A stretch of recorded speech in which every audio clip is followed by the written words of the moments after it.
अस्सलाम वालेकुम, मैं हूं दानिश नईम अब्बासी। ये देखो यार, बयानात मैंने ने जितनी कि जितनी सियासत मैंने में आने का लड़ाइयाँ ली इरादा है है। ना, कमेंट्री तो मेरी गई। अच्छा। और एक एक से भरपूर मैंने लड़ाई ली है। तो सियासत हाँ, में आने का सहाफत में। कुछ सियासत में आने का इरादा है। नहीं नहीं यार, सियासत में कहाँ यार, मेरी अच्छी भली जिंदगी गुजर रही है। अच्छा, दूसरा ये एक बाबर आजम के बैकअप के तौर पर आप ये बता दें कि शाहीन शाह अफरीदी कप्तान है, शादाब कप्तान है या रिजवान कप्तान है। ये तो मुझे नहीं पता, मैं तो सोचा ही नहीं है बाबर आजम के अलावा भी कोई जिंदगी है। रमीज राजा से जब एक प्रेस कॉन्फ्रेंस में सवाल हुआ बाबर आजम के हवाले से, उनके बैकअप के हवाले से, तो रमीज राजा ने कहा कि वो जो है बाबर आजम के अलावा कुछ सोचते ही नहीं है, बाबर आजम के अलावा भी कोई दुनिया है। आई थिंक ये बिल्कुल सही बात की है। देखिए, अगर कोई कप्तान इंजर्ड हो जाता है तो ठीक है, उसके पीछे रिजवान है, शादाब हैं, दूसरे हैं, लेकिन यहाँ पर इतनी बड़ी बात करके ना रमीज राजा ने मेरे हिसाब से यहाँ पर बहुत ज़बरदस्त शॉट खेला है। ये बात सुन के बाबर आजम का सीना चौड़ा हो चुका होगा। रमीज राजा को पता है कि आगे चल के 2 वर्ल्ड कप खेलने हैं, T20 का खेलना है, 50 ओवर्स का खेलना है। जब बाबर आजम तक ये बात पहुंची होगी कि रमीज राजा ने कहा मेरी तो दुनिया ही समझ नहीं आती बाबर आजम के अलावा, तो बाबर आजम तो हो चुका होगा। तो भाई रमीज राजा ने बहुत आला यहाँ पे शॉट खेला है। उनके इस बयान पे मैं बिल्कुल कायम हूँ, बिल्कुल उन्होंने यहाँ पर ठीक कहा है। पाकिस्तान क्रिकेट बोर्ड ने सेंट्रल कॉन्ट्रैक्ट का ऐलान कर दिया है। जो प्लेयर्स हैं, इस बार उनको ऐसे सेंट्रल कॉन्ट्रैक्ट दिया गया है कि वाइट बॉल को अलग कर दिया है, रेड बॉल को अलग कर दिया है। यानी कि लास्ट ईयर 1 जुलाई 2021 से लेके 30 जून 2022 तक की जो परफॉर्मेंसेज हैं उन पर ये सेंट्रल कॉन्ट्रैक्ट अवार्ड किया गया है, पिछले 1 साल की परफॉर्मेंसेज पर अगले 12 महीने के लिए। और इसमें पहले होता ये था कि रेड बॉल और वाइट बॉल सब मिक्स होते थे, यानी टेस्ट क्रिकेट और ओडीआई क्रिकेट में मिलाकर जो था एक सेंट्रल कॉन्ट्रैक्ट दिया जाता था, प्लेयर्स की कैटेगरीज थी और वो अवार्ड कर दिया जाता था। लेकिन इस बार पाकिस्तान क्रिकेट बोर्ड ने ये किया है, जिस तरह और भी हम देख रहे हैं ट्रेंड चेंज हो रहा है दुनिया भर में, कि रेड बॉल में अलग प्लेयर्स जिनकी परफॉर्मेंसेज हैं, यानी कि टेस्ट मैचेस में उनको अवार्ड किया गया है सेंट्रल कॉन्ट्रैक्ट, और वाइट बॉल में ओडीआई और T20 में जो प्लेयर्स खेलते हैं उनको सेंट्रल कॉन्ट्रैक्ट जो है वो दे दिया गया है। अब यहाँ पर और बेहतरी जो है, यहाँ पर और शायद बेहतर हम एनालिसिस कर सकते हैं कि रेड बॉल और वाइट बॉल अलग अलग होने से क्या ये अवार्ड सही दिए गए हैं या किसी प्लेयर के साथ यहाँ पर गलत किया गया है। मेरे हिसाब से इसमें कुछ ऐसी चीज़ें हैं कि जिन पर बात हो सकती है और जो शायद किसी ना किसी प्लेयर के साथ गलत हुआ है। वो क्या है, पहले मैं आपको दिखाता चलूँ। यहाँ पर रेड बॉल की पहले हम बात करेंगे, फिर वाइट बॉल की बात करेंगे आपसे। रेड बॉल में हम पहले नज़र डालते हैं। अब इसमें अगर आप रेड बॉल के प्लेयर्स देखते हैं तो रेड बॉल में बाबर आजम आपको ए कैटेगरी में नजर आते हैं, रिजवान ए में नजर आते हैं, शाहीन शाह अफरीदी ठीक हो गया जी, कोई मसला नहीं है, अजहर अली आपको ए कैटेगरी में नजर आते हैं, डिजर्विंग है, होना चाहिए, हसन अली बी कैटेगरी में नजर आते हैं, टेस्ट मैचेस में उनकी बड़ी ज़बरदस्त परफॉर्मेंस है, वो ठीक हो गया। फवाद आलम यहाँ पर बी कैटेगरी में, इमाम सी, नसीम शाह सी, फिर नुमान अली, अब्दुल्ला शफीक, यासिर शाह, पूरी लिस्ट है यहाँ पर। इस पर मैं 3 चीज़ों पर बात करूँगा। पहली मैं यहाँ पर बात करूँगा फवाद आलम की। फवाद आलम आपका प्लेयर के जिसने 100 और 250 किए हैं, आपने उसको कैटेगरी यहाँ पर बी दे दी है। जबकि फवाद आलम आपका मोस्ट डिपेंडेंट प्लेयर है टेस्ट क्रिकेट में, जो खाली टेस्ट मैचेस खेलता है और उसकी परफॉर्मेंस में कंसिस्टेंसी नज़र आती है। ठीक है, अभी ऑस्ट्रेलिया के खिलाफ उसकी सीरीज़ ख़राब चली गई तो उसकी बी कैटेगरी यहाँ पर नहीं बनती है। फवाद आलम को यहाँ पर मेरे हिसाब से कैटेगरी ए में होना चाहिए था और उनको बी कैटेगरी में लाना गलत है। साजिद खान 5 मैचेस में 20 विकेटें हासिल की हैं उसने, 5 टेस्ट मैचेस में उसने 20 आउट किए और आपने उसको टेस्ट क्रिकेट का कॉन्ट्रैक्ट अवार्ड नहीं किया। मतलब ये कहाँ से आपने अचानक से एक नई चीज़ आप लेकर आ गए। उसने मौके पे आउट किए हैं, उसने आपको मैच विनिंग परफॉर्मेंसेज दी हैं। यही कहा था चीफ सेलेक्टर ने कि हम परफॉर्मेंसेज देखेंगे और मैच विनिंग देखेंगे। आपने उठाकर साजिद खान को लिया ही नहीं है। मतलब सोच में मेरी तो आ ही नहीं रहा कि साजिद खान यहाँ पे क्यों नहीं है। परफॉर्मेंस के बावजूद आपने साजिद खान को सेंट्रल कॉन्ट्रैक्ट नहीं दिया। वो बेचारा घर में बैठकर इस वक्त सोच क्या रहा होगा। मैं तो ये सोच रहा हूँ, कह रहा हूँ यार मैंने 20 आउट किए हैं, मेरी परफॉर्मेंस है, मुझे सेंट्रल कॉन्ट्रैक्ट नहीं दिया और अपने चाहने वालों को सेंट्रल कॉन्ट्रैक्ट अवार्ड कर दिया जिनकी कोई परफॉर्मेंस नहीं है। मैं किन की बात कर रहा हूँ, आए मैं आपको दिखाता हूँ। ये आपके सामने पूरी लिस्ट है।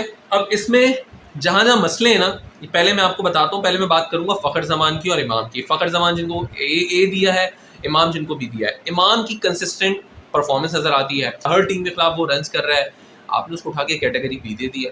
फ़खर जमान जो स्ट्रगल कर रहे हैं, जो रन्स नहीं कर रहे हैं T20 ODI में, मुश्किल से वो रन्स करते हैं, कंसिस्टेंसी नज़र नहीं आती, अपने उनको कैटेगरी ए उठा के दे दी है। कोई लॉजिक है? कोई लॉजिक नहीं है। इमाम की कैटेगरी भी नहीं बनती यहाँ पे और फ़खर की यहाँ ए नहीं बनती, इसको स्वैप होना चाहिए था। फिर दूसरी अगर मैं यहाँ पे आपसे बात करता हूँ, हसन अली को यहाँ पे कैटेगरी सी दी गई है। हसन अली में ऐसा क्या है जिनको यहाँ पर कैटेगरी सी दी गई है? अगर आप उनकी परफॉर्मेंस देखें तो इस दौरान जो टाइम पीरियड है उसमें 6 वनडे मैचेस में उन्होंने 8 आउट किए। इकोनॉमी तो ज़रा माशाल्लाह नोट करें 6.7 की है, 38 का उनका एवरेज है। T20 में 13 मैचेस में उन्होंने 12 आउट किए हैं, 8.21 की इकोनॉमी है। माय गुडनेस, इस पे उनको सेंट्रल कॉन्ट्रैक्ट दे दिया। उनकी तो कैटेगरी डी नहीं बनती थी यहाँ पे, आपने उठा के यहाँ पे उनको सेंट्रल कॉन्ट्रैक्ट दे दिया। फिर आपने फ़खर के साथ फ़खर के साथ भी यहाँ पर जो है आपने फेवर दिया। इसका मतलब ये हुआ अगर यहाँ पे हसन अली को आपने सेंट्रल कॉन्ट्रैक्ट दिया है तो आपने गलत किया है इमाम के साथ, आपने गलत किया है यहाँ पर साथ साथ फवाद आलम के साथ, कि जिनको आपने गलत कैटेगरीज दी, इनको ऊपर होना चाहिए था। तो हसन अली की बात तो समझ में नहीं आती है कि इनको आपने जो कैटेगरी दी है, कैटेगरी सी दी है, वो क्यों दी है? जब आप परफॉर्मेंसेज देख रहे हैं, परफॉर्मेंसेज है ही नहीं, तो आपने किस बात पे दी है? प्लीज़ चीफ सेलेक्टर साहब मुझे ये बता दें, आपने इनको क्यों फिर जो अवार्ड है वो दिया है सी कॉन्ट्रैक्ट। ठीक हो गया कैटेगरी सी का, आगे चलते हैं। अच्छा, फिर इसमें आप देखें तो आपको कुछ प्लेयर लाइक सरफराज की अगर मैं बात करता हूँ टेस्ट क्रिकेट में, आपने उनको डी कैटेगरी दी है। तो आपने डी कैटेगरी, फिर आपके चीफ सेलेक्टर ये कह रहे हैं कि आपके पास इस वक्त टेस्ट क्रिकेट 2 बेहतरीन विकेट कीपर हैं, सरफराज अहमद और रिजवान। यार सरफराज आपका फॉर्मर कैप्टन है, उसने आपको आईसीसी के जो टूर्नामेंट्स हैं वो जितवाए। या तो बेहतर ये होता सरफराज को यहाँ पर आप कॉन्ट्रैक्ट अवॉर्ड ही नहीं करते, और अगर करना था तो इस तजलील के साथ ना करते कि आपने उसको कैटेगरी डी दे दी है। ये मेरे हिसाब से यहाँ पर नहीं बनता सरफराज का, उनको यहाँ पर कैटेगरी आपको देनी नहीं चाहिए थी। और अगर इतना ज़्यादा मजबूरी थी आपने देनी थी तो फिर आप उसको कम से कम कैटेगरी ऊपर रखते, डी कैटेगरी नहीं बनती। शान मसूद का इसलिए डी कैटेगरी में उसका कमबैक है, और कमबैक करने के लिए डी कैटेगरी जो है यहाँ पर है, इस वजह से शान मसूद को यहाँ पर डी कैटेगरी में रखा गया है। तो ये मेरा अपना एक एनालिसिस है यहाँ पर कैटेगरीज के हिसाब से। अगर आप मेरी राय से मुत्तफिक करते हैं बता दें, नहीं करते तब भी आप बता दें। फिर थोड़ा सा हम इस मौजू को और आगे लेकर चलते हैं। मैं आपसे बात करूँगा यहाँ पर विराट कोहली के हवाले से। विराट कोहली जिनके हवाले से उनके कोच राहुल द्रविड़ ने कहा है कि लोग उनसे एक्सपेक्ट करते हैं कि वो 100 रन करेंगे, इस वजह से उनकी एक्सपेक्टेशन ये है कि वो जो है रन नहीं कर रहे हैं। बिल्कुल मैं एग्री करूँगा। देखिए जी, जितने भी विराट कोहली के फैंस हैं उनके साथ वो ना करें जो हमारे यहाँ कुछ लोग बाबर आजम के साथ करते हैं। यहाँ पर है बाबर आजम जब रन्स करते हैं ना, कुछ लोगों को तकलीफ होती है। आज तक वो बाबर आजम को नहीं मानते कि वो ये है, वो यूं है, वो है। ठीक है, वो बाज़ दफ़ा हम देखते हैं कि स्ट्रगल कर जाते हैं, लेकिन आज तक उनको मानते ही नहीं है बाबर आजम को लोग। तो भाई बाबर आजम के साथ जो यहाँ कुछ लोग करते हैं, विराट कोहली के साथ ना करें। जितने भी विराट कोहली के फैंस हैं दुनिया भर में, मैं सिर्फ इंडिया की बात नहीं कर रहा, हर जगह की बात कर रहा हूँ। विराट कोहली ने, मैं मानता हूँ 2019 से टेस्ट मैचेस में, ओडीआई में सेंचुरी नहीं की है, लेकिन उसने कहाँ रन नहीं किए? उसने ऑस्ट्रेलिया में रन्स किए, उसने अगेंस्ट वेस्ट इंडीज़ रन्स किए, उसने अगेंस्ट साउथ अफ्रीका रन्स किए, अगेंस्ट इंग्लैंड किए, अगेंस्ट न्यूजीलैंड किए, हर जगह तो उसने रन्स किए। 100 करना क्या इस बात की अलामत है कि बस उसको 100 कर दें? द्रविड़ ने बिल्कुल सही कहा है भाई कि अगर वो उसने एक स्टैंडर्ड इतना बेंचमार्क ऐसा सेट कर दिया है कि अगर वो 100 नहीं करता, लोग कहते हैं ये क्या है, विराट कोहली विराट कोहली है। तो उसने बेंचमार्क इतना टाइट कर दिया है ना, तो भाई अगर वो 100 नहीं कर रहा, उसके अलावा तो रन्स कर रहा है। वो टेस्ट में आप देख लें, ओडीआई में देख लें, वो रन्स कर रहे हैं। और फिर बुरा वक्त ये भी है कि तीनों तरह की कप्तानी उनके पास से जो है वो नहीं रही है।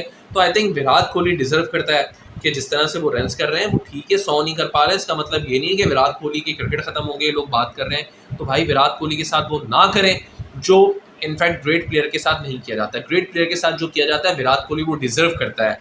मैं फिर यही कहूँगा कि मैं फिर यहाँ बात नहीं कर रहा हूँ इंडियन फैंस की, क्योंकि विराट कोहली डेफिनेटली क्रिकेट पूरे मुल्क में, पूरी दुनिया में देखी जाती है। उनके फैंस इंडिया में तो डेफिनेटली हैं, इंडिया के अलावा दुनिया भर में है। तो विराट कोहली को यहाँ पर क्रिटिसाइज़ करना नहीं बनता।